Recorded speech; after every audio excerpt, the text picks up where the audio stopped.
As much as it cursed the Kyuubi, even he had to give the cursed Uchiha a modicum of respect. Not many could still stand under such circumstances. He stood as a testament that even though Naruto had indeed won, the Uchiha had not forfeited his pride as a warrior. He'd not fully bended to Naruto's will, but even half bent was enough for now. At the very least, he couldn't doubt his summoner's strength. He still stands in even when he's unconscious. He truly deserves his title as the Shinigami's equal, Dan commented as Naruto made his way over to the Uchiha. Everyone waited with bated breath for what the young Chunin might do. To everyone's surprise, Naruto slowly returned to normal. The regal glow of his silver hair died away, leaving him in his regular blonde hair. Yet, nearly everyone shivered when his usual blue eyes remained a sharp silver color. When he looked at them, he exhaled. With the matter finished, he left his mindscape.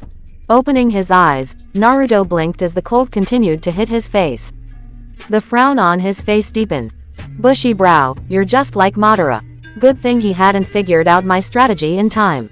I doubt it would have changed the outcome, but it definitely would have taken a lot longer. Though I hate to think about it, I wonder if I could have beaten him so easily if not for the special circumstances surrounding the both of us, Naruto hummed to himself. To be honest, he wasn't even sure if he could be satisfied with such a victory. Then again, he was a little out of honor at the moment. Allowing the cold to settle his body from the battle, Naruto walked over to Yura. As expected, she was still sitting on the ice and snow. Both started to cover her body, but the flames of violet fire kept her from being overwhelmed too severely. In fact, just like before, Naruto noticed that odd seal-like runes started inscribing themselves onto the ground. Were it not so dangerously cold, Naruto might not have minded letting her sit here just to see where these lines would go. Unfortunately, that curiosity wasn't going to be revealed now. Instead, when Naruto touched her, the lines immediately stopped. In fact, they retreated back into Yura's body, making the Kyuubi Jinchuriki a little concerned. Nevertheless, Shin had told him that this wouldn't be a bad thing for her. All the Uzumaki Patriarch could do was have faith in his summon. Picking his lover up, Naruto swiftly continued his travels up the mountain. Admittedly, this one wasn't very far. The mental exhaustion had taken its toll on him and he quickly holed them up in the first cave he found. Slowly, Naruto laid Yura's head against the wall. He then slumped next to her. He struggled to center his breathing. His lungs continued to burn and sometimes he wondered if he might actually pass out. It was only through the controlled, regenerative properties of the Kyuubi and the Honsho that he kept himself steady. Even then, the higher he climbed, the more power he needed. Once the both of them were settled, Naruto went back into his mindscape. He noticed the others there, talking about his battle before they took notice of him. He spotted Madara still standing far off in the distance. He then looked back at the others. So are we going to work, or are you guys just gonna keep looking at me? Naruto questioned. What would you have us do then? Kimimaro questioned. Naruto glanced at the member of the Kagaya clan. He then glanced at Gari. The Jonin stiffened before the blonde turned to the Kyuubi. You look like you have something you want to say, Naruto mentioned. Surprised, all eyes were then on the Kyuubi. Of them all, Tobirama was the most suspicious, and that made the nine-tailed fox rather angry. To be so close to a Senju and a wretched Uchiha, yet not be able to snap them between his jaws was gut-wrenching. It also didn't help that Naruto had gotten quite perceptive of him as of late. Not to mention, but any hatred that the fox might have had for his jailer had more or less dissipated, much to the Kyuubi's irritation. Sure, the Kyuubi had a rather interesting time teasing Naruto about the blonde affairs with his mother, even if the Kyuubi hated her too, but he never thought there might come a time when he'd not sought to make the boy's life as miserable as possible. They'd gone through numerous challenges together, and the Kyuubi had watched Naruto grow from a brat to a man, or a bratty man in the fox's case. The maturity within the young Chunin was one that couldn't be denied. He'd grown so much, almost scaringly so. Yeah, I do. This'll be even more training for you, one that'll make even be grown, but if we're working on getting you as strong as possible, then now isn't the time for personal grudges. However, send the others away. I can already see where this might be going and I'll allow no one but you to see it, the Kyuubi said. Confused, Naruto stared at the Kyuubi skeptically. Of course, that didn't stop him from ordering the others away. They stepped away from him, disappearing far into the mindscape, which left Naruto and the Kyuubi alone. There was a brief silence between the both of them, the only sound being that of the Kyuubi's tail swaying through the air. After a while, the Kyuubi spoke. We had known each other a long time, brat. You were just a snot-nosed little shitbag when you first had access to my power, haphazardly charging at any problem with that bull-headed attitude of yours. No one competent would call you a shinobi, the Kyuubi said, which made Naruto a little annoyed. You wanted us alone so you could just insult me. I've gotten better, Naruto argued. The Kyuubi snorted. That's a relative term at best. Had it not been for me, I doubt you would have survived half as long as your gutsy attitude makes you think you would, the fox said. The grin on his face fell when he saw the brief flash of anger pass through Naruto's face. Anyone else might have missed it, but not the Kyuubi. He'd known the Chunin too long to not see it. Clearly, he was still angry about being left alone in his battle with Jashin. Nevertheless, the Kyuubi stilled as Naruto exhaled. Yeah, you did, didn't you? Even if our relationship was complicated, you still helped me. Even after decades of being in a cage, being controlled, and having your powerful forcibly taken, still you conceded and helped me. Yeah, it might have been for your benefit if I lost control, but I can't deny that I might not be who I am without you. Maybe I'd be happier, maybe I'd be sadder, I'm not sure. I don't think it matters either way. I know I've never said it, but thank you for what you've done not just for me, but also for my family. I'd like you to stay around, but if ever you feel ready to return to the outside world, merely say the word and I'll let you go, Naruto said. The Kyuubi glared at him. For so many years, freedom was what he desired. It sounded like honey to his ears and tasted like candy on his tongue. Nevertheless, even after all this, he remained skeptical. Your village would never allow it. Neither would the rest of the world. You'd be making an enemy out of everyone if you tried that, the Kyuubi said. Naruto chuckled. Technically, I'm not a Konoha shinobi anymore. Plus, by your own words, you feel more powerful than before. I bet it won't be so easy to bring you down. And, if anyone tries, I'll be there to help you, Naruto answered. "K. So you think I'm still weak enough to need your help?" the Kyuubi asked. Naruto rolled his eyes. Would it kill you to ever just take the damn compliment? Even though I'm angry, you are my friend. No, maybe even more than that. I'll always help you just as you've always helped me, he answered. The Kyuubi stood silent after that. His eyes narrowed as he stared at Naruto's small frame. 1,000 thoughts and past memories moved through the demon fox's mind. Finally, he laughed. You always say sappy shit sometimes. It actually makes me sick. You should be grateful. I'm gonna help give you the means to make a promise like that. I don't know how much of a leap you'll have against that bastard, but, with your natural prowess, the jump will be immense. We can then start working on it as you climb. If you're wondering why I never offered before, well, there wasn't a good time and I have no doubt that under the stress it would have failed. Link your Honsho with mine. Our energy shall create something greater than anything we've ever done, the Kyuubi said. Something greater than what it was before. The thought sounded almost too good to be true. Of course, Naruto highly doubted the Kyuubi would lie to him at this point. Still, what would a power like that become? Getting help from the mightiest Biju in the world, the Kyuubi. I'll do my best to live up to your expectations then, Naruto said. Call me Kurama. Naruto looked at the Kyuubi. The fox's giant eyes stared back at his own. Kyuubi was a title given to me by the humans. My name is, and has always been, Kurama. I was birthed from the old man and I have lived for many years. That name and no other shall you address me, Kurama said. Understood, Kurama, Naruto said as he jumped onto Kurama's head. Ordinarily, Kurama would feel insulted to have anyone sit atop his head. However, that would never be the case for Naruto. He and no other would Kurama welcome to sit there. In silence, Biju and Jinchuriki sat together as their Honsho connected together. On the outside, oblivious to everyone, Naruto's hair immediately turned into its white color. However, like before, it continued to lengthen until it slipped down to the ground like a luscious curtain. The whisker marks on his face immediately became thicker, a defining measure added to them. When Naruto exhaled, his breath sparkled like cosmic dust, spectacles of the stars evidenced from every wisp of air. The black shinobi attire that he wore was instantly overtaken by the familiar code of the shinigami. However, it didn't stay that way for long as Yura's hair started to blow from the steadily rising force of Naruto's power.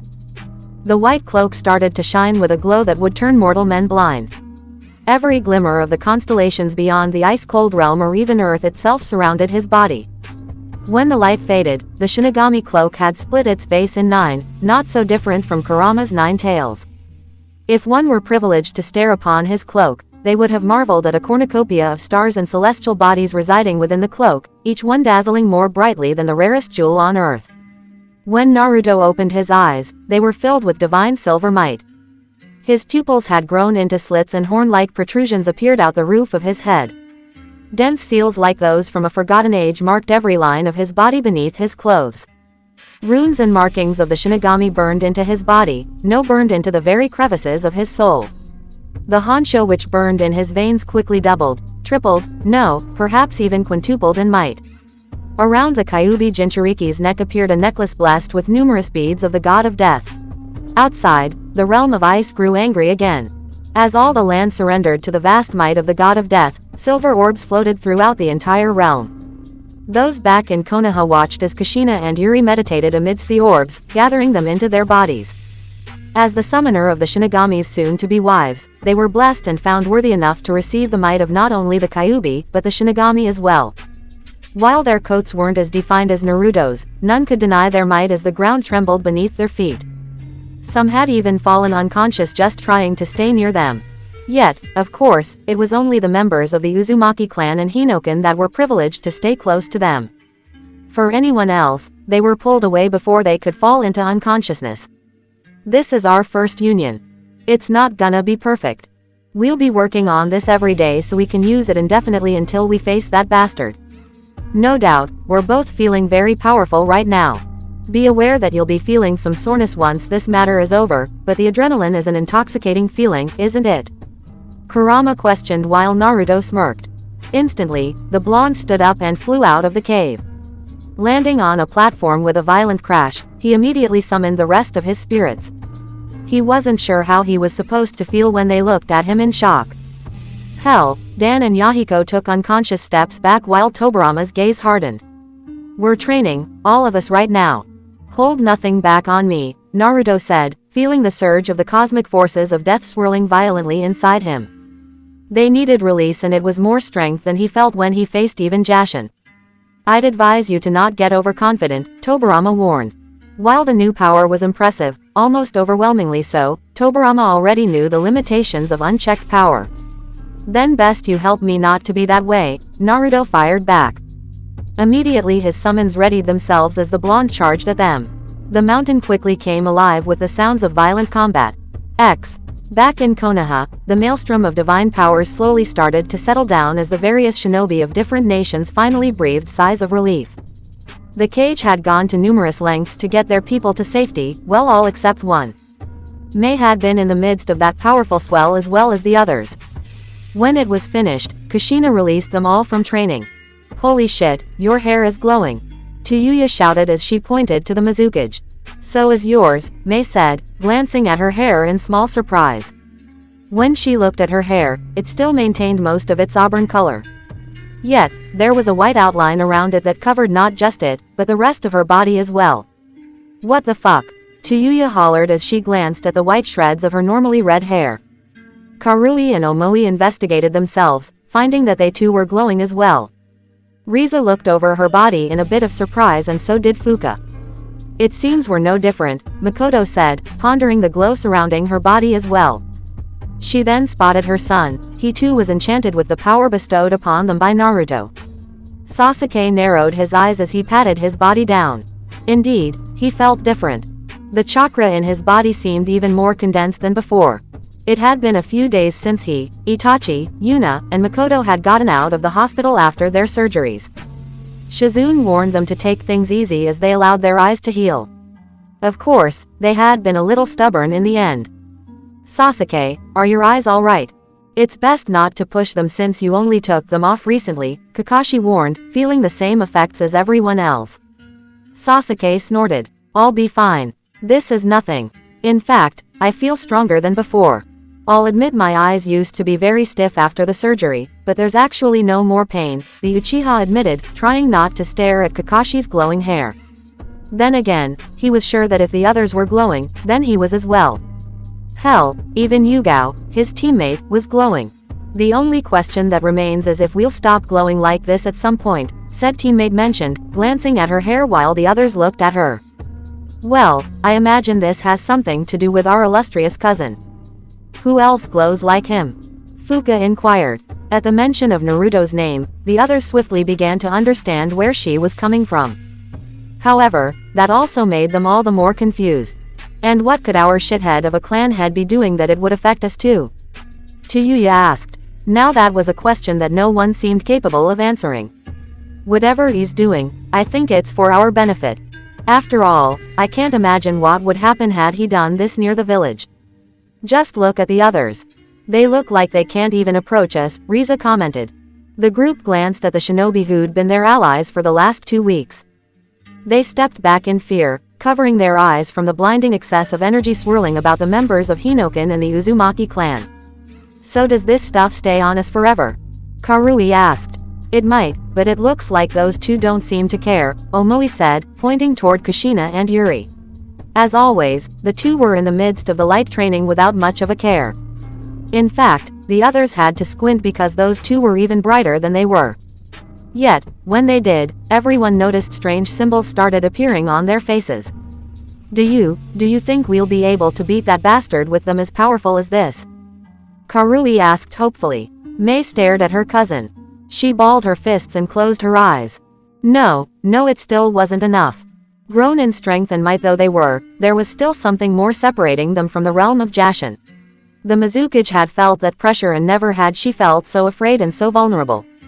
If they fought Jashin now, they would still lose. It was both a humbling and humiliating fact that only continued to add to her worry. The only unknown variable was Naruto. If Kushina and Yuri had grown this strong, then how much more powerful had he become? Could he contend with Jashin now?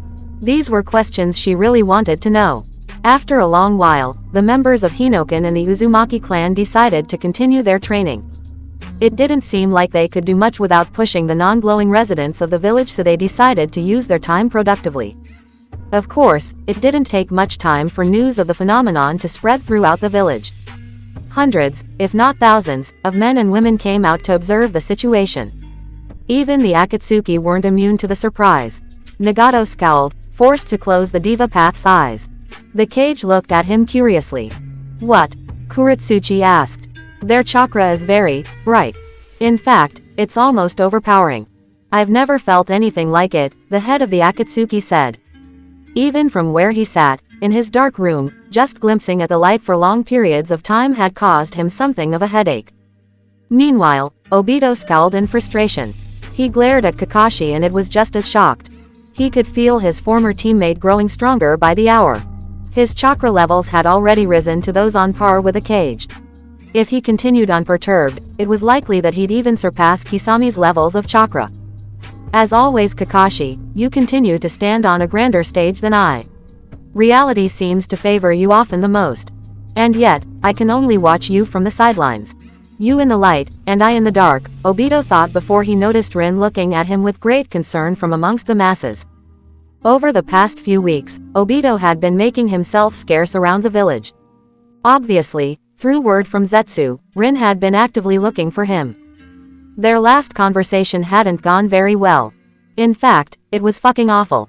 Yet, the worst thing of it all was the fact that Rin still sought him out. Even with his dismissal of her, even with his claims that this changed nothing, she still pleaded for him to talk to her. What was he supposed to talk to her about? Should it be that just because she was revived that all his feelings and thoughts that he'd cultivated throughout the entire ordeal were now supposed to be gone? Was he supposed to forgive Kiri for forcing Rin to kill herself on Kakashi's attack just to protect the village? Was he just supposed to forget all of it? Uzumaki Naruto, you think everything can simply be wiped away by undoing the mistakes of this wretched reality? It can't. I will find a way. Even if Rin exists here, she'll fall again to the same cycle of violence that plagues this world. Just look at where we've headed with the Jashinists. The world will never get along in this reality, but it will in mine.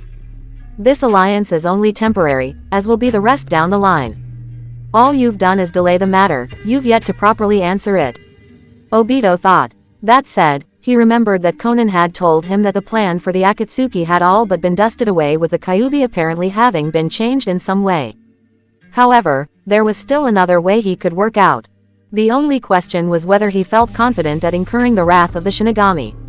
As he suspected, these gods weren't to be underestimated. Obito had never been a religious person, but perhaps it'd be time to start reevaluating those beliefs. For 6 hours the group trained together until the light finally started to settle down. Kushina slowly opened her eyes, as did Yuri. The others followed after them. "We will stop here and rest. Take a few days off and then we'll begin our physical training," Kushina said. It seemed that the Uzumaki matriarch wasn't as concerned as the others were about the might of her glowing power.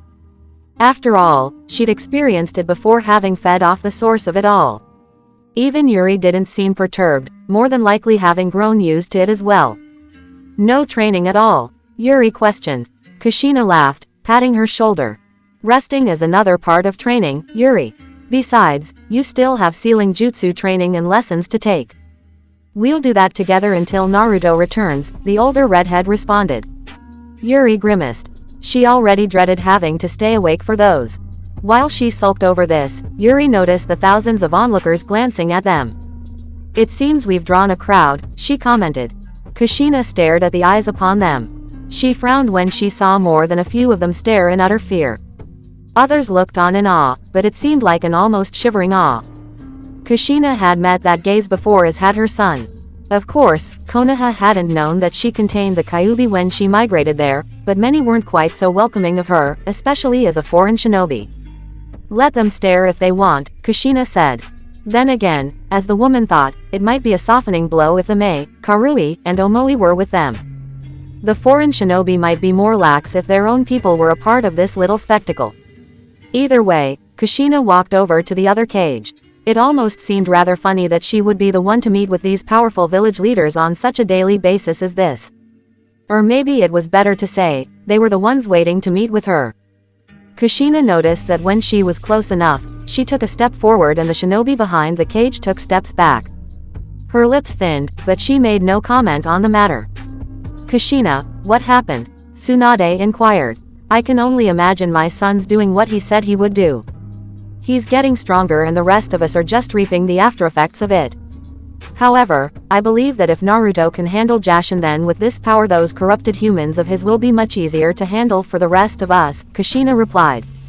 Kuretsuchi folded her arms. "You really think so? Keep in mind that not all of us have the blessings of a god bestowed upon us to help us like you do. Are you sure you can handle them?" Kuretsuchi questioned. Kushina glanced at her for a moment before Mei came from behind. "It is possible."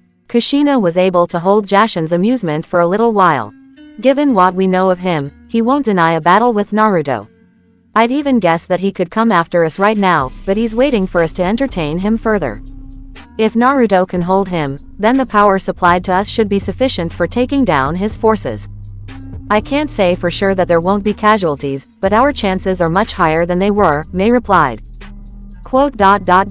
"I'm gonna fucking hate myself for asking, but how much higher?" Kuretsuchi questioned. Kushina turned her gaze away, staring at the multitude of stars in the outer space of the realm. "Perhaps 5, maybe 10%, she answered. I scowled. "And what were our chances back on Earth?" he asked. "0, Kushina admitted. As much as she hated bringing down the morale, she couldn't answer such a question wishy-washy. They were shinobi and they had to deal with these types of stresses. After all, these circumstances were as much their fault as the Jashin's. A question. If this happened to the members of this Hinokan group, and the Uzumaki clan, then why didn't the Godime Hokage receive the same thing?" Gaara inquired. Tsunade immediately bristled from Kushina's harsh glare. Behind her eyes seemed to be 1,000 sparkling stars, like they held the very fabric of divinity behind them. "I think you'll have to ask my son for an answer to a question like that. In any case, I decided to put a pause on the training for a few days. I think it would be good for the forces to recoup from the strain of the training. It'll also help me as well, exuding my presence on so many spirits through so many people to make sure no one's overtaken has been very draining. I'd like to spend these few days getting used to this power so it doesn't run out of control. Just look behind you, it's taking all I can to keep my honcho down," she said. In response, the cage turned around.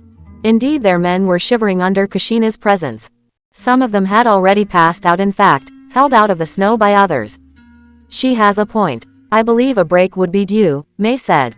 I scowled. Fine, but you better realize that we're not working with a lot of time here. If that brat doesn't return soon, we will all die in here, he hissed lowly. As much as Tsunade wished the Reikage was more delicate on the matter, she couldn't disagree. She'd been receiving numerous reports that Konoha's food stores were starting to take a dent, especially with its main facility for food still back on Earth. Civilians clamored for food and water, some even devolving into fighting with each other. That fighting then leaned into a lot of hateful words being said. Honestly, sometimes Tsunade wondered if humanity just existed to hate itself, a sin of its own pride and hubris. Of course, Tsunade didn't want to forsake her citizens, but this wasn't just about them. It was about the very future of the world. The cage relented, allowing Kushina the time that she needed. Deciding to keep the peace and maintain the authority of the cage, she thanked them for their decision. She then dismissed the others.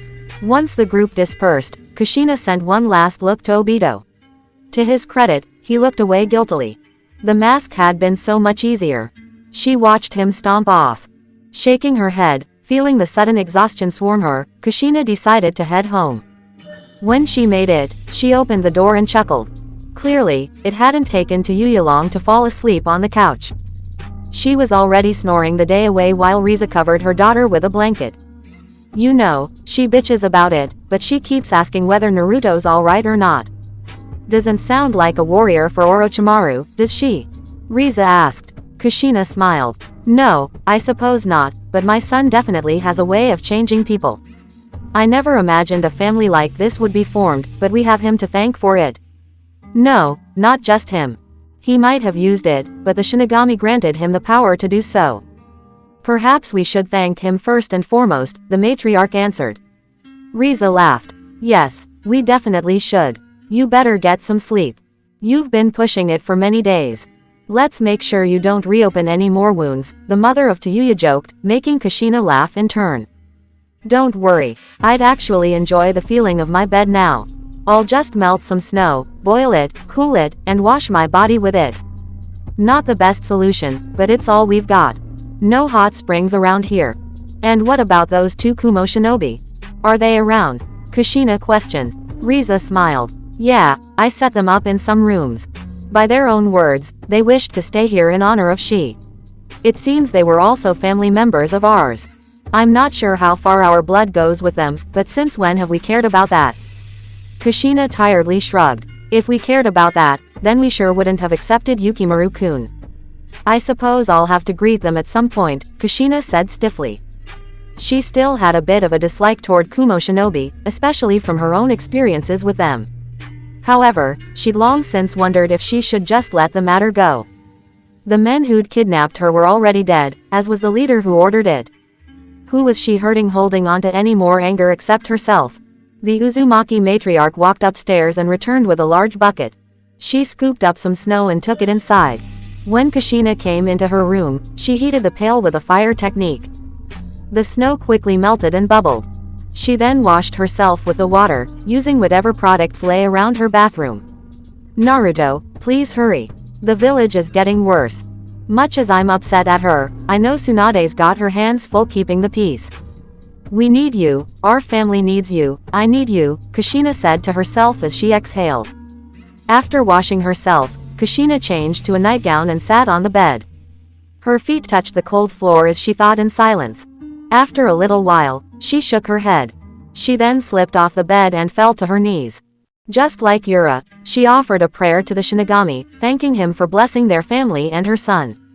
She prayed to him for her son's safe return and that he might be with them when Naruto fought Jashin. After that, Kushina stood up and climbed into the bed. As soon as her head hit the pillow, Kushina would have gone to bed if not for a knock on the door. She struggled not to groan. Come in, she said, almost tiredly. The door opened and Kushina noticed Yuri come through. At the risk of sounding like a child, would you mind if I slept with you tonight, Kushina? I don't wanna be alone tonight.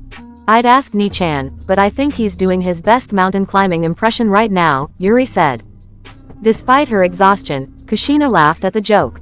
However, she saw the crestfallen expression on Yuri's face. She just didn't have it in her to turn her away. Kushina pulled up her covers and Yuri walked over. The younger redhead slipped in and sighed. "Thanks," she said. "Just don't be upset if I hug you." "Apparently, I am one according to my son," Kushina commented. "I'll try to handle the punishment," Yuri said, quickly yawning. The two Uzumaki fell asleep in the master bedroom as their day drew to a close. Yura panted as she continued to crawl on the ground. She snarled, gritting her teeth as the pain and pressure threatened to snap her bones in two. She had no idea how long she'd crawled in this perpetual darkness, but it was the worst feeling she'd ever felt. If there was any positive to this, she never felt hungry nor thirsty. She didn't need to sleep either. She just had an uncontrollable urge to suffer through this trial. Her lungs burned and she was sure that if she stopped she'd be consumed by the great void, the great nothingness, the great hell. Is that what it is? Those flames, are those the flames of the end? The place where nothing lives and everything dies. It is, the abyss where nothing, not even the spirits dwell. All that one is, all that one has been, all that one will be, shall be consumed here. To walk through here without divine help is impossible. Yura thought. As soon as that thought came to her, Yura stilled. The pressure was gone. Slowly standing so that she wouldn't fall off, she looked up. Her face caked in sweat, she stared at a large black door. There was a horrid presence behind that door. Yet, it was an incredibly powerful one as well. It was more than she'd ever felt before. It was more than anything she'd felt even from her lover. Were she to open that door, she wondered how fast she'd survive. Would it be an hour? A minute? Perhaps, a second. Scared, Yura grabbed the handle. Swallowing her thoughts, she tried to pry the door open. It creaked and that was the most dreadful creak she'd ever heard, but the door refused to open. The redhead wasn't sure if that was a good or bad thing. "You are not that permitted, girl. Take your hand off that handle." Yura jerked in shock as a voice like thunder and deep like the depths of the ocean pierced through the void. She looked left. She looked right. She looked up. See not with your eyes. See with your senses. See the might of the end. The voice spoke firmly and Yura felt herself slowly calm down. She closed her eyes and breathed in the suffocating pressure. It made her chest burn, but she continued on anyway. When she settled herself, she opened her eyes again. There was a man in front of her, or at least it seemed to be the shape of a man. He was easily double, no triple her height. His form was as pure black as the space around them. The only way she saw him was by the contrast of his color to the door. She wasn't sure what she was supposed to say, but every word died in her throat. In fact, the being practically forced her into silence. He seemed to be looking at her critically. Despite the dark holes in his eyeless face, she knew that she wasn't hidden from him. "Though you are not worthy to open the door, you have been found worthy to peer inside it. Peer inside and learn of the end. Fear not, for I shall keep you safe for your stay here. When you cannot take any more, when your spirit feels like it shall break, you shall be sent back. Should the weight of the end stir you to distress, then shall you walk the path of paradise. There shall your soul be renewed," he said. Seeing as her voice died in her throat, Yura settled for nodding, albeit shakingly. The dark being faced the door and opened it, only slightly. Yura then, through no power of her own, stepped toward the crack in the door and peered inside. Uzumaki Yura peered into the end and her spirit was immediately overwhelmed. The young redhead almost swiftly fainted as boundless might beyond the workings of the shinobi world rose before her. This is how to beat Jashin. Yura thought in shock as she fell back and her world became blacker than the void she was in. Chapter 80. Quote, "The way to happiness. Keep your heart free from hate, your mind from worry. Live simply, expect little, give much. Scatter sunshine, forget self, think of others. Try this for a week and you will be surprised." By Norman Vincent Peale. You know, I'm sure Kushina would beat you over your stubborn head if she found out what you were doing right now, Yuna said as Sasuke continued to train. As expected, the myths of the eternal Mangekyo Sharingan didn't do it justice. The pain that Sasuke usually experienced from using the Susanoo or even the Amaterasu had lessened by a wide margin. When he trained with Itachi, every move seemed to be read by each other. In fact, Sasuke dared think he was starting to predict the future with the eyes of his brother. The same could be said of Itachi. With his new body and the disease removed, Sasuke swiftly started to understand just how talented Itachi was. "I will take a break soon," Sasuke remarked, releasing his control of the Susanoo. He marveled at the changes to his body. Not only had his eyes lessened the burden of these techniques, but the power from yesterday had done wonders for his physical might. In fact, now he could use multiple techniques in rapid succession for at least an hour before he felt something resembling physical strain. Granted, this was a rather corrupted test sample since Sasuke hadn't used any big techniques. He was well aware of what Kushina would do to him if she caught him training right now. As it turned out, Yuna continued to watch Sasuke train for the better part of 2 hours before he finally decided to honor his promise. Not that she would complain, watching him shirtless was doing wonders for her, even if he was a bit of a stubborn bastard. Of course, she couldn't deny his desire to know how much he'd changed.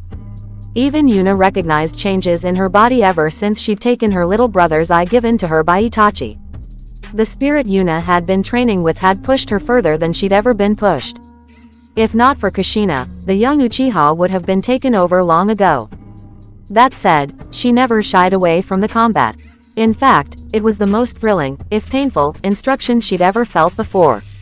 She would never deny that she learned a lot from the Uchiha ancestors assigned to her, many of who had been in the glory days of even Uchiha Madara.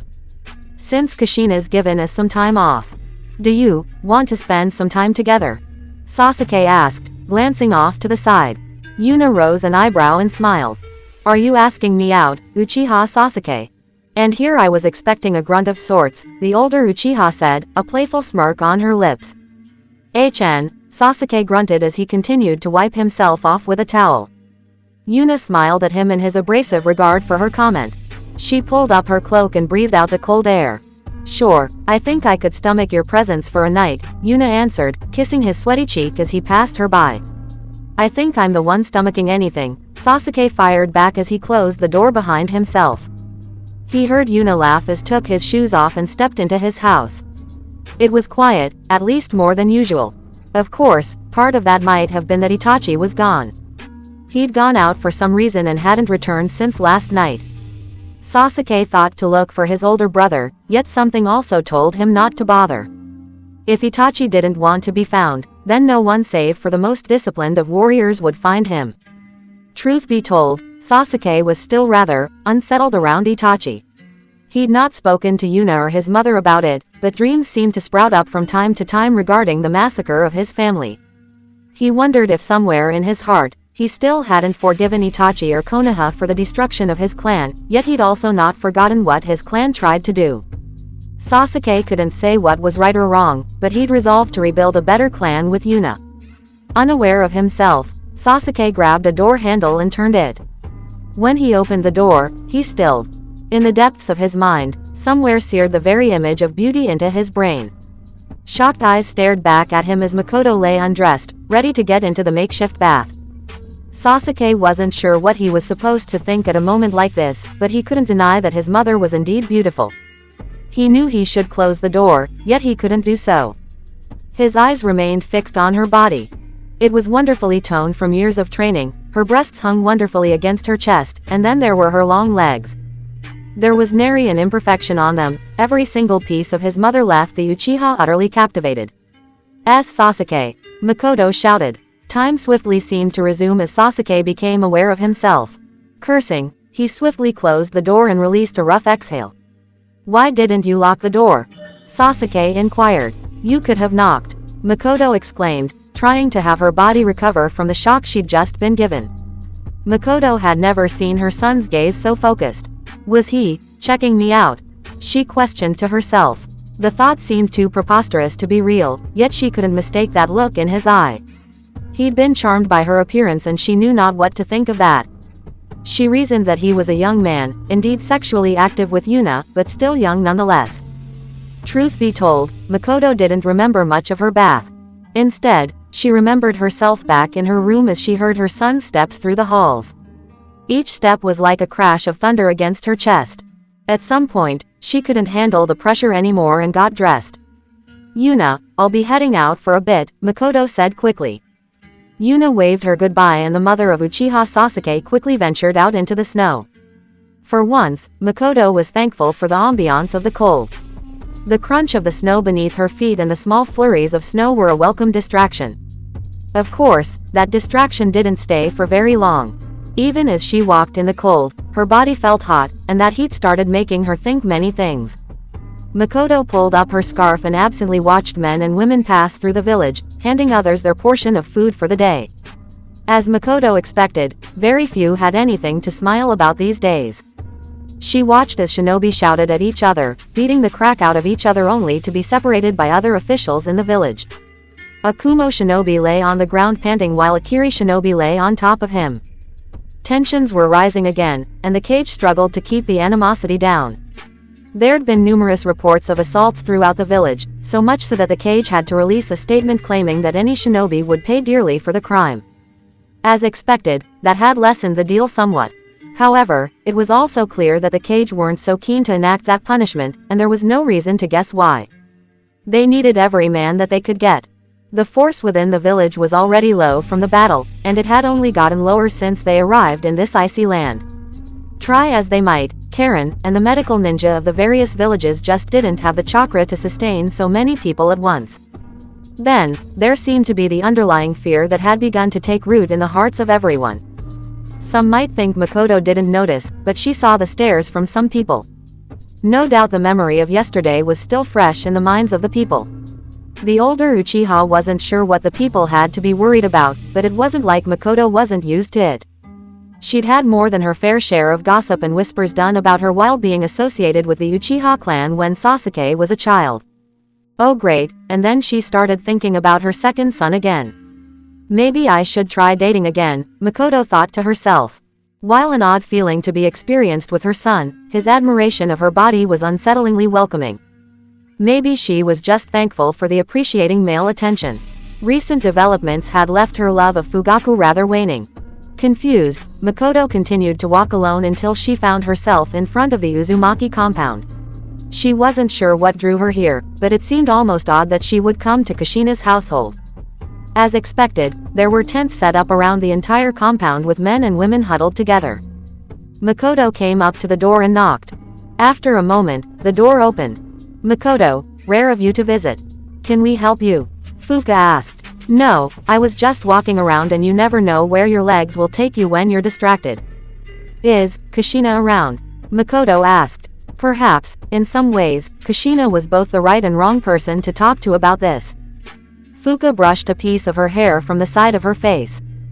Unfortunately not. She's still sleeping with Yuri. They've been sleeping all day.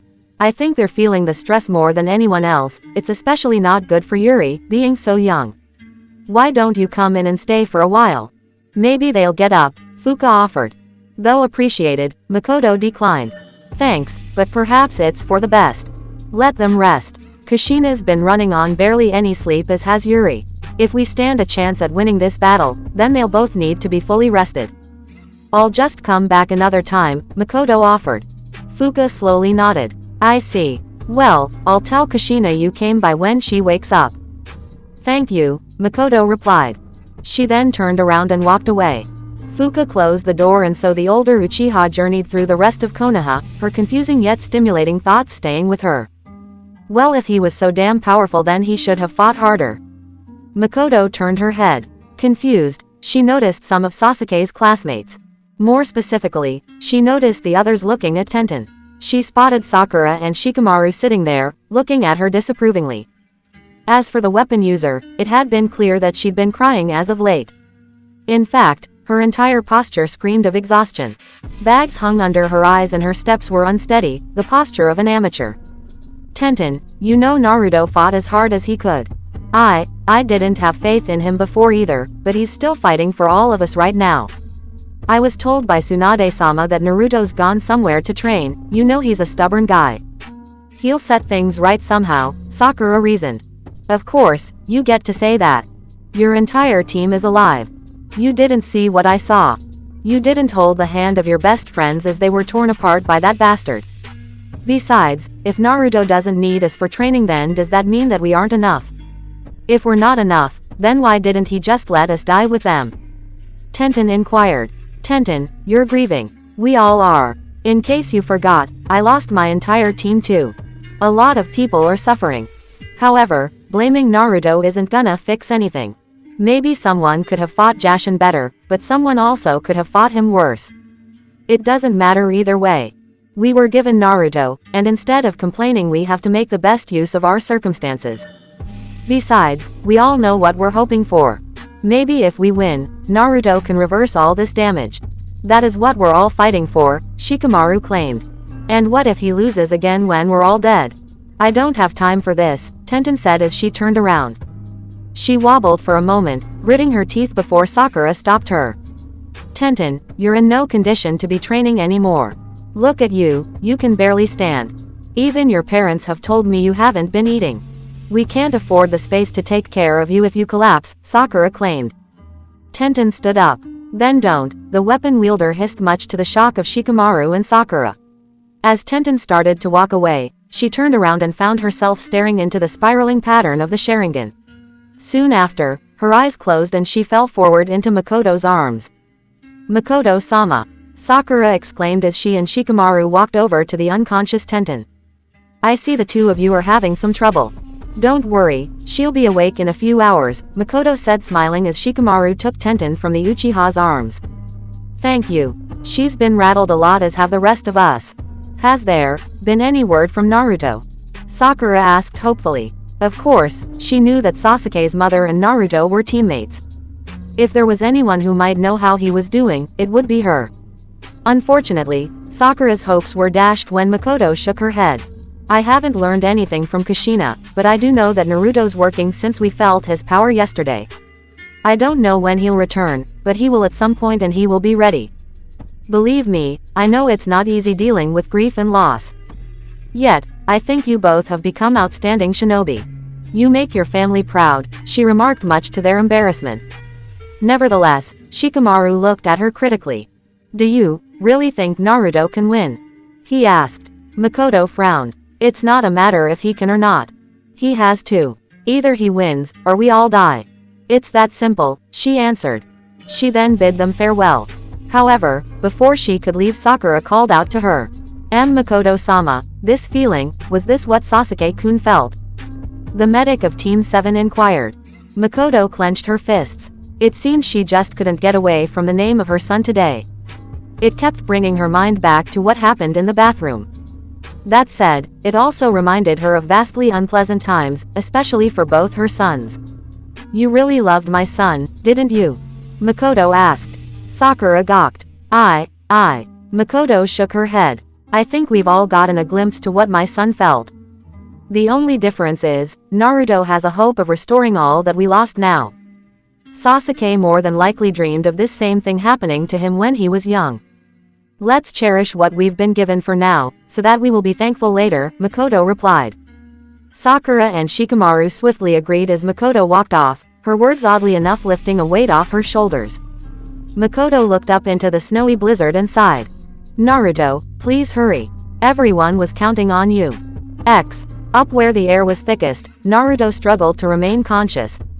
At some point, the cold air started to play tricks on his mind. His body had long since given way to frostbite.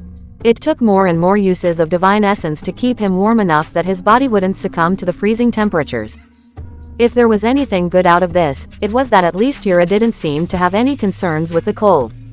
She just continued to meditate as he climbed her up. Yet, her body continued to change, growing stronger and faster in ways even Naruto couldn't comprehend.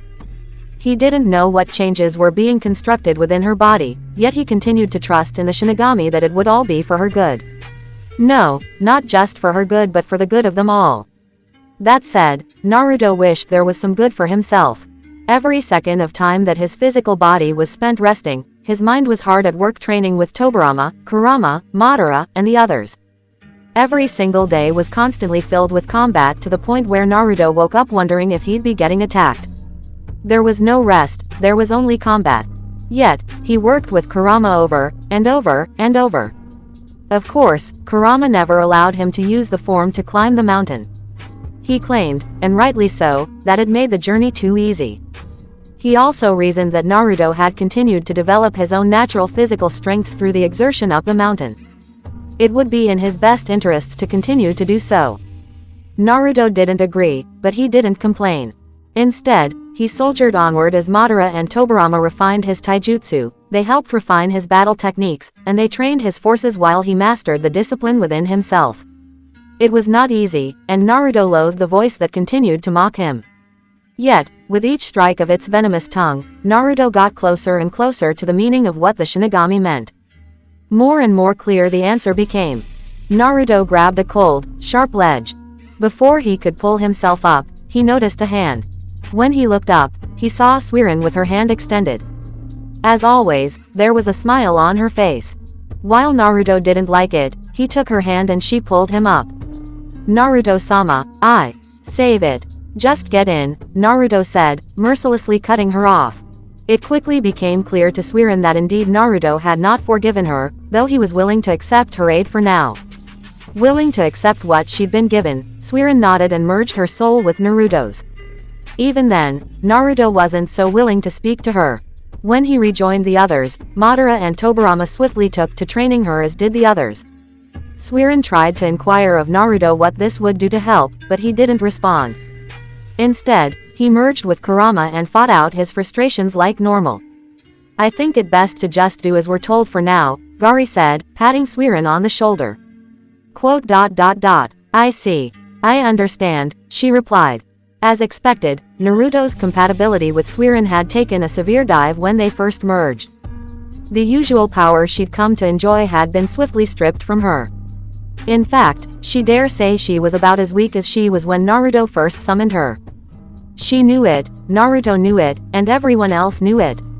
Unsurprisingly, she'd become the weakest of the group, perhaps because after Pakura, he'd trusted her the most.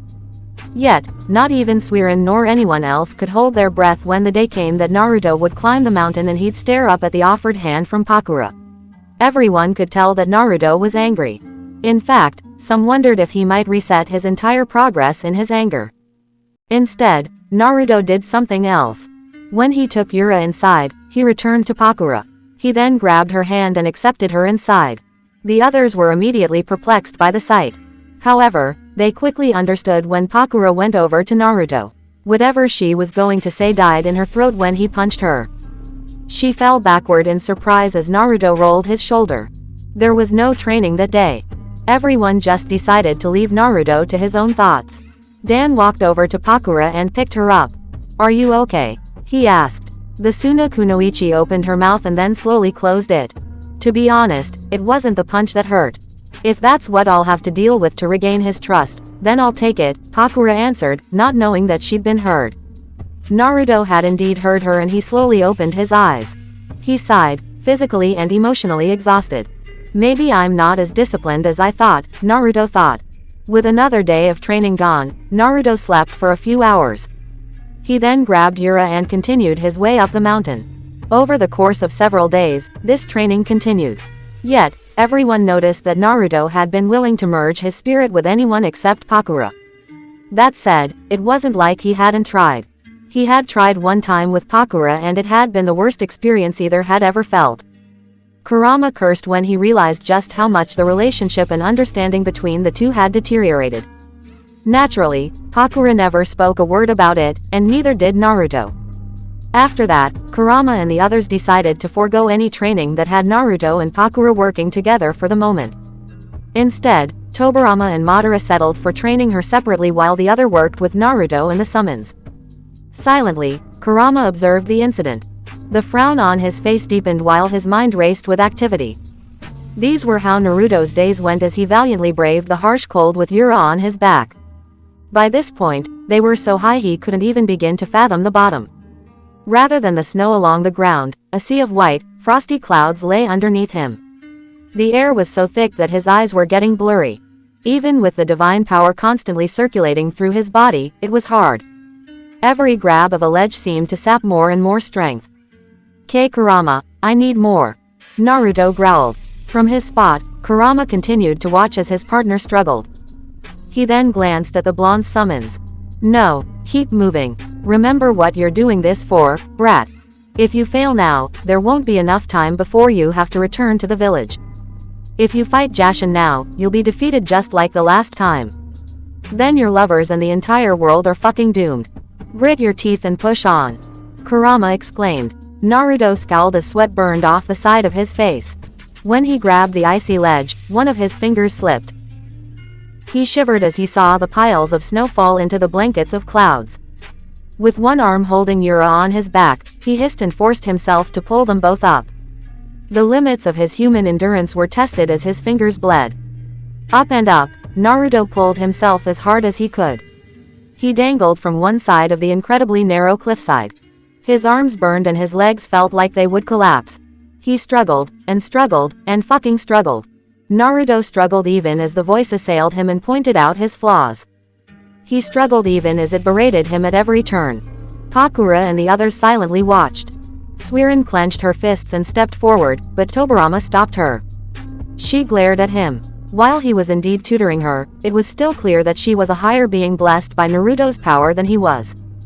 To block her was almost the highest form of disrespect. Yet, she watched his gaze. She followed it and her eyes landed on Pakura. The others watched the Suna Kunoichi as well. Unbeknownst to her, every eye waited to see what she might do. Even as she took a step forward, they all remained silent. What do you think you're doing? I told no one to interfere. Kurama warned as Pakura closed her eyes. She then looked back at the others. No one seemed willing to move, rather they all waited for whatever command she might give. After all, despite her ruined relationship with Naruto, she was still the one who had been the leader of them all. Then make me, Pakura said, refusing to watch Naruto struggle anymore without help. She stepped forward nervously and sighed. She then flared what power she could. Her body illuminated itself with the might of Honsho. On the outside, Naruto frowned. He felt Pakura's power rushing through his body.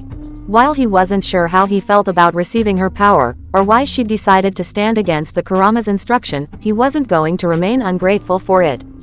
Immediately, he felt a little more relieved. The thick air became easier to breathe and he was blessed with the strength to pull himself and Yura up. I'll support you as best I can, Naruto-sama. I swear, Pakura said, her voice and tone filled with resolution. Unfortunately, Naruto wasn't sure just how much he could believe in that, but he decided not to take away her help. In fact, she was the only reason he was standing all the way up here at this moment. Right, Naruto replied. Yet, he stilled as he was filled with more power. He felt the presence of Dan, Gari, Suiren, Yahiko, and Kimimaro. We will support you, Naruto-sama. They claimed after Pakura. While their connection was still lesser than it had been before, with this much power flowing through his body, it was easy for Naruto to journey up the rest of the mountain. Naruto, perhaps it's best if you remember one thing. There has never been a time where you've been alone. There also hasn't been a time where you've had to do anything on your own. There have always been others to help you, support you, lift you up, and help you succeed. This time is no different, Kurama said within his own thoughts. Naruto flew up and up the mountain with Yura in his arms. He sailed high until his eyes marveled at the stars in the sky. He jumped up and landed on another platform. His breathing felt hot and his legs staggered. His eyes turned to his fingernails. Once again, they were bleeding and the frost had claimed his fingers. Only the warmth of his summons kept his hands moving. Yet, here, at the highest point on the mountain, Naruto stood. He slowly panted and stared out into the vastness of Kagura's realm. With the planets so close, and the celestial bodies dancing in the higher space, for once he seemed at peace with himself. He steadied his breathing and felt the very might of the realm surging into his body. His pride humbled, Naruto slowly nodded. All of you, merge with me, he said. The others looked at each other with uncertainty. Naruto had never merged with all of them at once. Especially with how things seemed to be currently between them, they wondered if they all might just actually die attempting this. Shikyo-sama, are you that's? Suiren started before Naruto cut her off. It's fine. I'll make it work, Naruto replied. Glancing at each other curiously, everyone merged their spirits with Naruto's. For the Kyuubi Jinchuriki, the pressure made him grit his teeth. He'd never shared his spirit with so many people at once. It felt like he was being pulled in 6 different directions, and yet, there came a measure of comfort in the discomfort.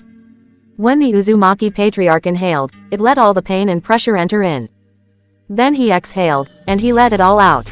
When he opened his eyes, his summons stilled at the beauty of the land before them. Having merged with Naruto, they saw what he saw. It seemed so strange that they'd gone to many places and they'd journeyed to numerous lands, yet never had they been able to just stare out in vast wonder at the world. To seem so small in the grand scheme of things, and yet to have the fate of the very shinobi world to be riding on their shoulders. Even with all the misery, all the helplessness, all the suffering, and all the sorrow, there were still amazing things beyond the elemental nations worth appreciating and protecting. It's beautiful, Suiren commented. Yeah, I never watched things like this before. In a place where it always used to rain, you never got to see too many scenes like this. Do you think others will be able to look at this sky with us? Yahiko asked. They will. The summons silenced themselves when they heard Naruto speak. It might not be now, tomorrow, 100 years, or even 10,000 years, but there will come a day when a world will be made that its people can look at a sky like this together, Naruto answered. Jashin had tried to take that away from them, but Naruto would make sure to take it back. No, he wouldn't do it for the elemental nations. He wouldn't even do it for Konoha. He'd do it for his family, his friends, and his lovers. It would be difficult. Many have searched for such an answer to such a dream long before we've been alive, Kimimaro said. Then we'll keep searching until we don't have to search anymore, Gari answered back. The others agreed, silently vowing that if Naruto would have them then they would use all of their power to make his declaration a reality. Yet, none had a more potent declaration than Pakura. In the meantime, the smile on Naruto's face fell into a frown. Slowly, he turned around and faced his next opponent. Tell me, what do you see when you look at a sky like this? He asked Kagura. The Otsutsuki princess of the main branch glared down at him from where she'd been floating in the sky. Her feet touched the cold snow before she followed his eyes. She looked at the world she'd made. Truth be told, she never paid much attention to it outside of using it as a necessity. Much less had she ever thought that anyone would find something she made to be visually appealing. You have kept me waiting for quite some time. Yet, I see that you have changed. What have you endured during your climb up here? Kagura questioned. Naruto looked at her and stared back at the sky. I'm pretty sure I asked you first, he commented, offering her a glare. Kagura frowned, yet she dared not speak haphazardly. This had been one of the select few times she'd been treated with such disrespect. Of course, she still held her nerve. The summoner that Naruto had been before was long gone. There was even greater confidence in his eyes and his body belied no visible weaknesses, even to her. Kagura looked at the world she'd created. An empty space with floating dead rock and waste of celestial matter. There is nothing of worthy note in it, she said. Naruto chuckled, which made Kagura glance at him. Have I said something amusing? She inquired. I'd answer that previous question, but I don't think someone like you would be able to understand my answer yet. I'll see if I can't change that pessimistic view of yours. In any case, are we gonna fight as well? Naruto asked. Kagura wasn't sure why that question irked her. The frown on her face deepened. What would be the point in fighting now? Even now, she could already feel the essence of her being surrendering to his own. She also felt the presence of that Uchiha within the depths of his body as well. Were she to have her true body, then maybe she'd have a chance, but as a spirit, there was basically no world in which she could out-sustain him. If she could, she'd try to overtake him, but not with so many guarding his spirit as diligently as the lower lifeforms that were his summons. It just wouldn't be feasible. There's no need. I feel your strength and your might. Indeed, you are beyond me at the moment, though I shall take advantage if you show weakness. Besides, you have lost enough time, Kagura said. To be honest, Naruto was a little off-put by her decline for the battle. He'd been hoping to find at least some measure of power that he'd gotten to during this journey. Yet, when he looked at Yura, he already noticed the cold starting to overwhelm her. For her safety, he relented and accepted Kagura back into himself. As soon as that was done, Naruto felt the Kagura's realm tremble. The mountains shook with a violent fury as avalanches started to abound. Acting quickly, he grabbed Yura lest she fall. When he grabbed her, he slowly levitated into the air. As soon as his foot left the top of the mountain, the rest of it trembled into 1,000 pieces, shaking the ground and snow at the bottom. Lightning vigorously roared through the domain and the wind seemed harsh against his skin. Yet, Naruto watched. He tilted his head up and watched the stars start to twist and turn. The heavenly bodies surged forward, constantly shifting and morphing until a light grander than even that of the sun bore down on the Kyuubi Jinchuriki. The light was so harsh that even Naruto and the others tied to him had to squint their eyes. Even Kagura couldn't resist the aura, for this was a power that she and others of her clan would have only dreamt of attaining. This was the realm where only one Otsutsuki had ever made it to. This was the very pinnacle of godhood, and she got to experience it. Unknown to Naruto, the rest of Konoha could see the sight as well. Those within the walls of the village would always remember this divine spectacle. Some, with nothing left to lose, even dared propose to their loved ones as the celestial bodies out of the realm formed into the very visage of the shinigami. He looked at Naruto, the one who obtained his summoning contract. The thousands in the village wondered what it might mean, yet those of the Uzumaki clan, Hinoken, and the Uchiha clan knew it could only be something pertaining to Naruto. They knew because they were all glowing again, brimming with the aftereffects of Naruto's power. As for the blonde himself, he found himself pulled up by the Shinigami's power. In fact, he and Yura started to be pulled so high they left the lower space of the icy realm. They were pulled into the realm of outer space and stars as the Shinigami spoke. You are ready. Whether you are worthy shall remain to be seen. Be warned that your path will be a thorny one. They shall be a poison to you and you shall never know the purest form of rest, yet I shall be with you, Uzumaki Naruto. Those at your side shall be with you and you shall persevere. Shall you tread this path in spite of its consequences? Shall you tread this path, not knowing where it will lead you? The Shinigami said as a door of pure gold appeared in front of him. For once, Naruto was at a loss for words. The Honsho within his body swelled with unimaginable might. He looked at the door and he then looked at Yura. I've lived a hard road my whole life. Yet, I never walked it alone. I never was alone. There was always someone watching me. Now, it'll be my turn to watch over the others. I'll never give up and I'll never run. That was my nindo, my way of the shinobi.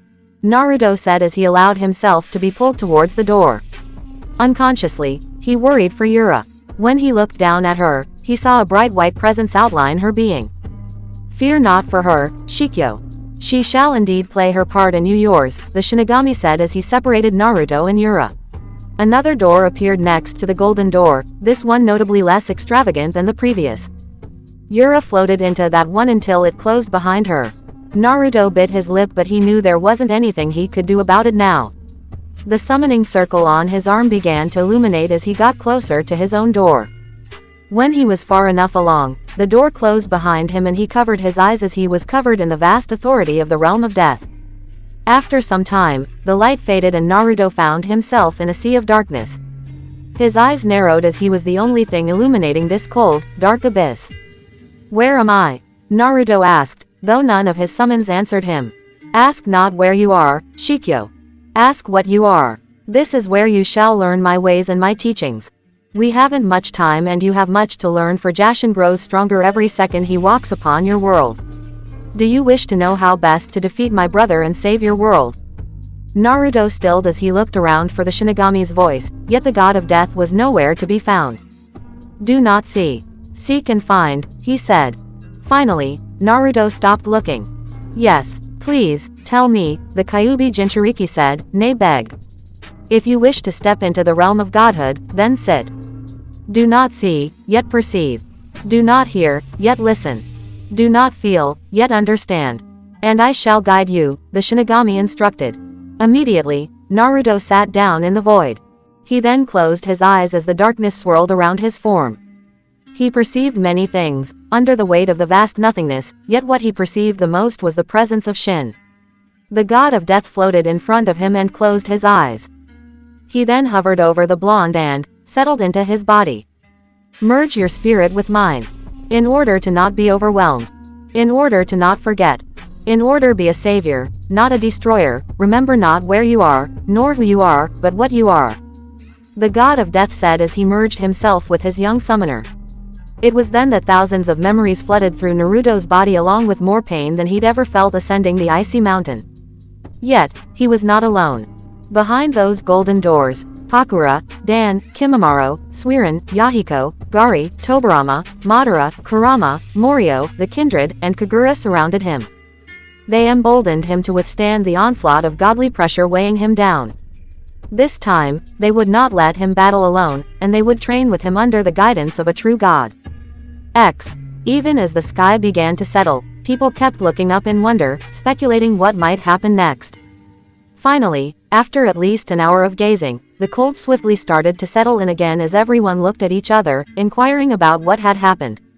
Some more than others. Okay, what the fuck was that?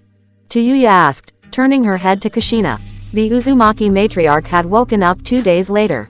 The sleep had been a welcome change of pace with Yuri at her side to warm her bed. Said redhead immediately noticed all eyes on her. Why do you all look at me like I know everything my son's doing? She inquired, her eyes landing on Makoto, her best friend, for some time.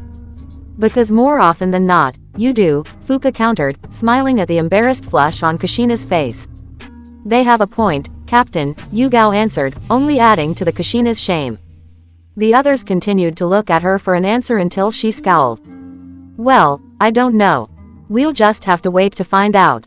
Now, let's get back to work, she ordered, making everyone else laugh. As usual, another day passed with more battles and more training for the various shinobi. Kushina continued to exert her will over the spirits that attached themselves to ninja in the snowy field.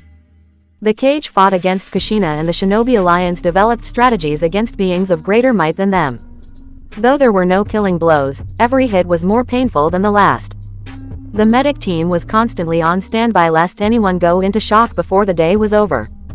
However, over it was, and Kushina dismissed everyone. She looked down at her body in surprise.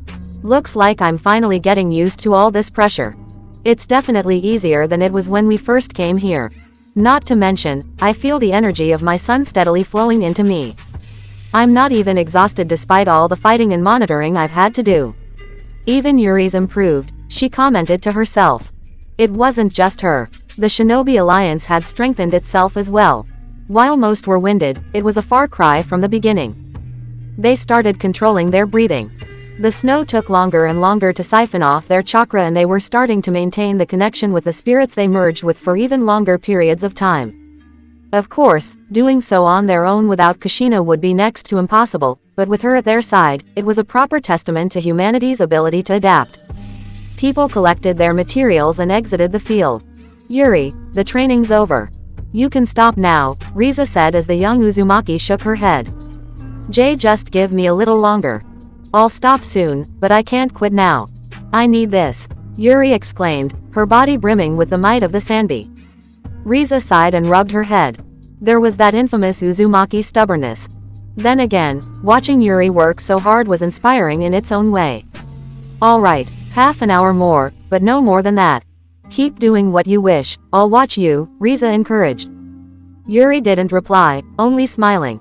Yo, we Jinchuriki, we together. Let me join, 3 and 8 will be better. Yeah. Riza turned around and noticed Kurabi standing behind her.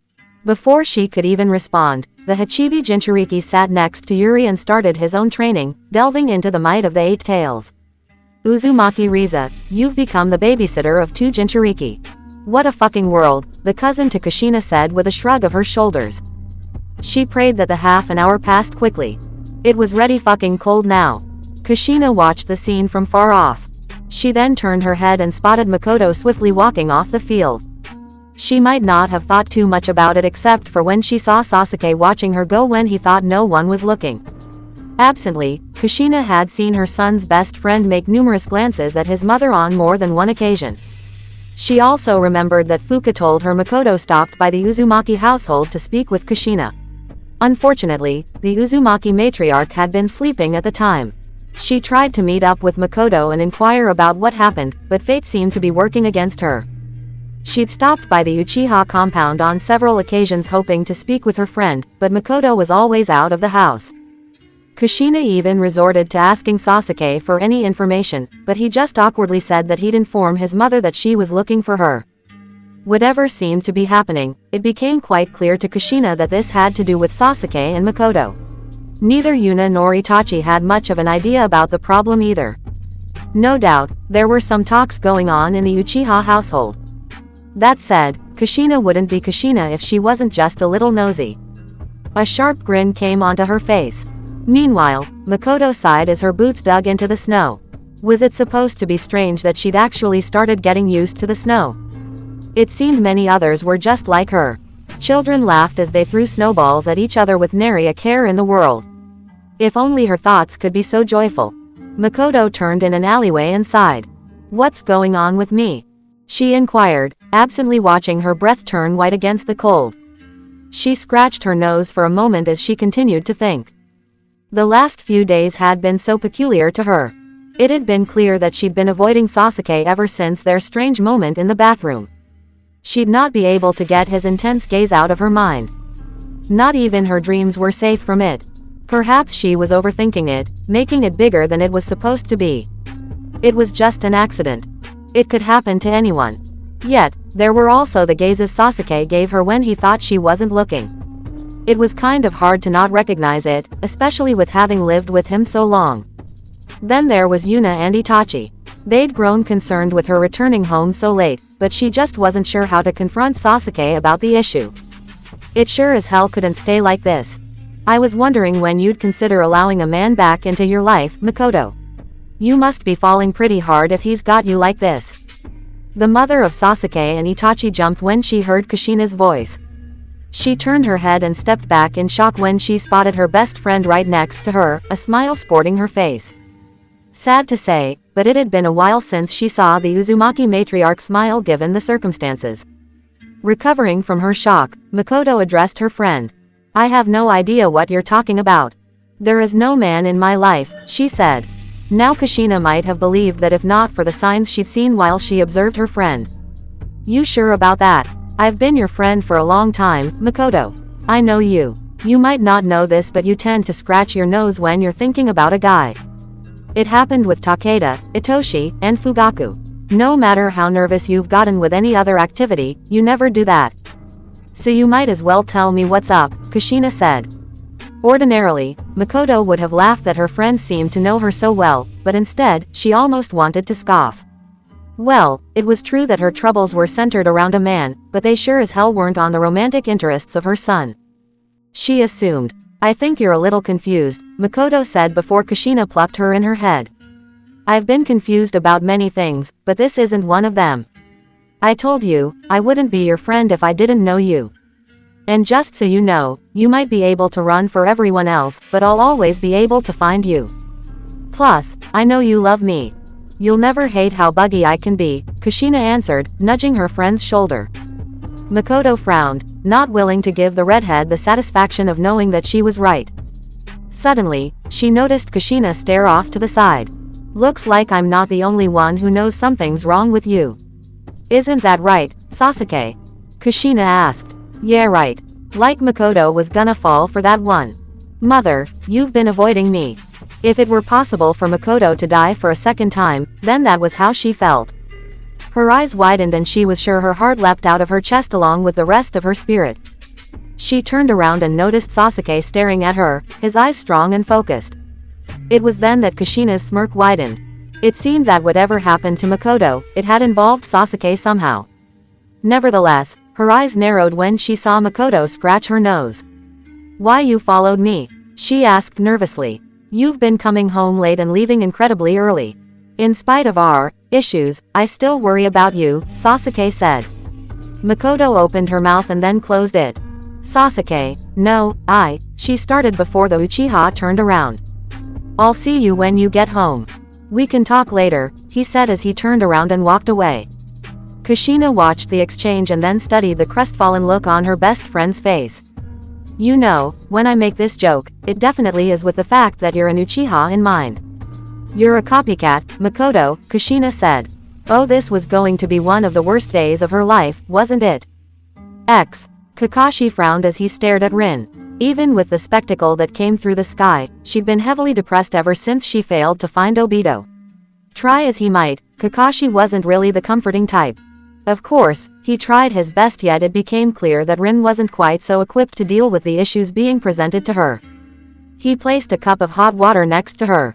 "Kakashi, what am I supposed to do? Obito wants nothing to do with me. I've tried looking for him, but it's like he's disappeared into that frozen wasteland. I don't know how to help him," Rin said. Kakashi's face tightened. He closed his eyes and sighed. In the end, he could only blame himself. It's not just you, Rin. It's not even just me. Obito simply gave up. I don't know what he endured, but you were his guiding light, the one thing that made him know no matter how dark the world of shinobi became, as long as you were safe then it would all turn out alright. I was the one who failed his promise. I was supposed to protect you and I couldn't do it.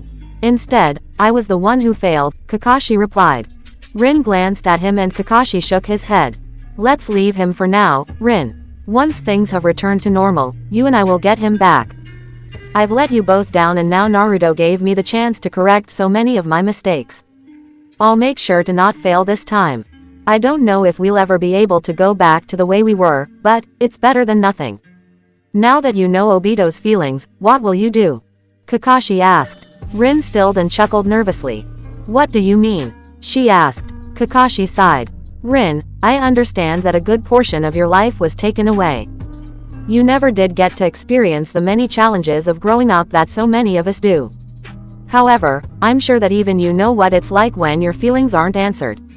I certainly didn't consider how you saw me even after Obito's revelation. I couldn't and can't give you what you want. Give the nice guy a chance and maybe he'll be what you're looking for, the one-eyed Hinokan member said, unable to maintain any eye contact. Yet, he could feel Rin's gaze upon him. There seemed to be a long moment of silence before Rin sighed. You're doing wonders for my self-confidence right now, Kakashi. I think I always knew that you'd never feel the way I felt about you. Though, thank you for your honesty. I never assumed anything would come about even when Naruto-sama revived me, but I suppose it's nice to have some closure on that, she responded. Rin then leaned back and stared out into the snow. Yes, it's on both of us to help him. There's nothing more painful than a reality built on a lie. This is all we have and I'll lay down my life for it, again if need be, the brunette said next, her resolve measured by her sharp gaze. Kakashi smirked with a nod, sipping the hot water in his hand while he and Rin stared out into the harsh wintry landscape. To be honest, Yugao was pretty tired. She'd already been going on 2 days with no sleep. Finally, she'd been allowed to go home and leave affairs to other shinobi. She shook her head and stepped her way through the refugees sleeping in her home. Some of them smelled worse than others, but there wasn't much she could do about that. Supplies had continued to dwindle as Naruto was nowhere to be seen. Yet, Yugao had faith that her troublesome teammate would rear his blonde head and save them all from this nightmare. Yugao entered her room and immediately frowned. Closing her eyes, she closed her door and sat on her bed. Look, if you have any grievances with me or Konoha, then I suggest you save them for later.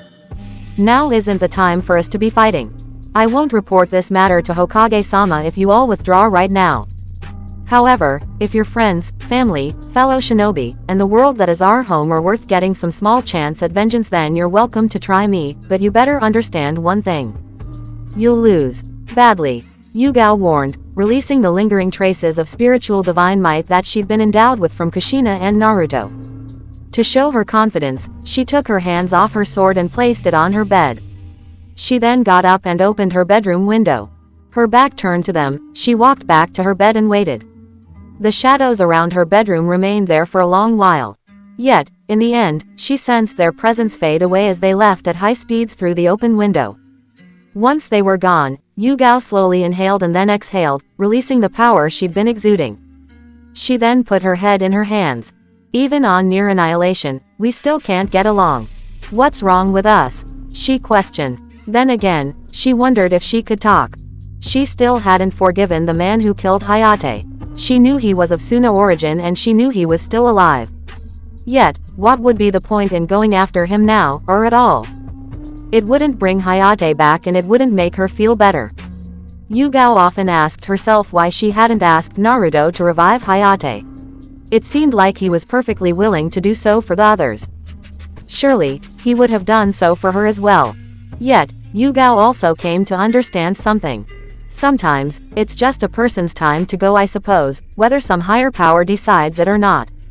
Maybe for some, it's the inability to move on that makes us give such mistakes.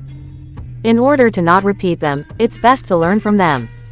If I lose Hayate to the cycle of violence of the shinobi world, then, maybe I should choose my actions carefully with the next person I'm with, she thought. Feeling the chill, Yugao closed her window and kicked off her shoes. She then walked over to her bookshelf and grabbed one of the few materials she enjoyed reading. Deciding to try and find her peace in something else, she sat on her bed and read peacefully. Unfortunately, her reading didn't last long before she fell asleep. Yugao-san. Yugao-san. Yugao-san. The member of Hinokan groaned as she turned over. She suddenly felt very cold, well colder than usual. Absently, she reached for her covers to pull them over her head, perhaps in some vain attempt to drown out the noise. Unfortunately, her covers were nowhere to be found. Hoping to not get up, Yugao turned around again. After a while of putting up with the cold, she growled and opened her eyes. What the hell? Yugao thought as she realized what she could only describe as a cloudy sea of colors. Slowly, she leaned up.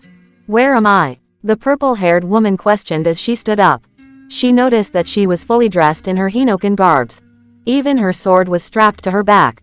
She was pretty sure she left that near her bed when she'd fallen asleep. Yugao-san. A voice, one she briefly recognized, spoke as if it tickled the outer rim of her ear. Hello? Yugao questioned, her voice echoing into the vast, yet colorful nothingness. Someone, please let this be a dream. The kunoichi tried to stand, but the pressure was way too heavy. She'd only felt one thing like it, and that had been the presence of Jashin. That said, as opposed to that time, this one filled her with nary a measure of dread. In fact, it was a peaceful pressure. So peaceful was it that Yugao actually found herself comforted by the aura despite her senses warning her that something was off. It's actually nice here. So nice. It's warm too. This place is perfect. I could just fall asleep, Yugao thought as she slowly closed her eyes. Unknown to her, the clouds swiftly started to surround her. Yugao-san. The former Anbu suddenly jumped up, opening her eyes. She leaned up and noticed herself becoming overwhelmed by the multicolored clouds. What the? She said before a hand touched her shoulder. Yugao-san, you can't fall asleep. Not here. I know it seems like you can, and I know it seems perfect, but if you fall asleep here you'll never wake up back in your bed. I'm sorry that I had to call you here, but I have no choice. I need your help. You're the only one who can help me. With the tone, and its soft, yet rather shy undernotes, Yugao quickly recognized the voice. Yura? Yugao questioned, turning her head in the hopes to see the Uzumaki. However, pain soon came to her shoulder when Yura grabbed it. Don't turn around, Yura warned, making Yugao shudder at the strength being exuded. Her voice was unlike anything the former Anbu had ever heard before. As far as Yugao had been aware, Yura shouldn't have been capable of such power. In fact, just turning her head filled her with unbridled terror. In the briefest glimpse she was allowed, she saw what looked like a black mist seeping from the hand on her shoulder. Wisely, Yugao turned back around. Why not? Are you in trouble? She asked. The pressure eased. Yes, and no. I can't contact Misama. I think he's training and I don't wanna disturb him. I somehow can't contact Kushina or Yuri, and I kinda don't wanna do this with Kakashi-san or Sasuke-san. I barely had enough time to contact you, Yura answered. Okay, and Makoto? Yugao asked. She was too far away, Yura answered. To her credit, Yugao held her humor over the situation. It was obvious that Yura was rather distraught and in urgent need of help. Alright, what do you need from me? Yugao inquired. Quote. I need you to spend the rest of your life with me. Chapter 81. Creativity itself doesn't care at all about results, the only thing it craves is the process. Learn to love the process and let whatever happens next happen, without fussing too much about it. Work like a monk, or a mule, or some other representative metaphor for diligence. Love the work. Destiny will do what it wants with you, regardless, by Elizabeth Gilbert. A long month passed for the refugees and citizens of Konoha.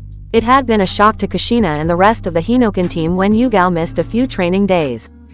Fearing the worst, Shinobi checked on her and found her sleeping in her room. Unfortunately, all attempts to wake her had proven impossible. Naturally, everyone turned to Kushina and Yuri for an answer. Stuff like this seemed to be Naruto related. Unfortunately, neither Kushina nor Yuri had an answer to give. They were just thankful that Yugao was alive. With that being the case, Tsunade set up Yugao in the hospital, but the strange circumstances didn't stop with just that. After 2 days, an alert came through the hospital. Azuki Yugao had disappeared without a trace. For an entire week, people searched high and low for her to no avail. Tsunade pleaded with Kushina for a reply. Konoha shinobi had gone under speculation that Yugao had been killed by enemy shinobi.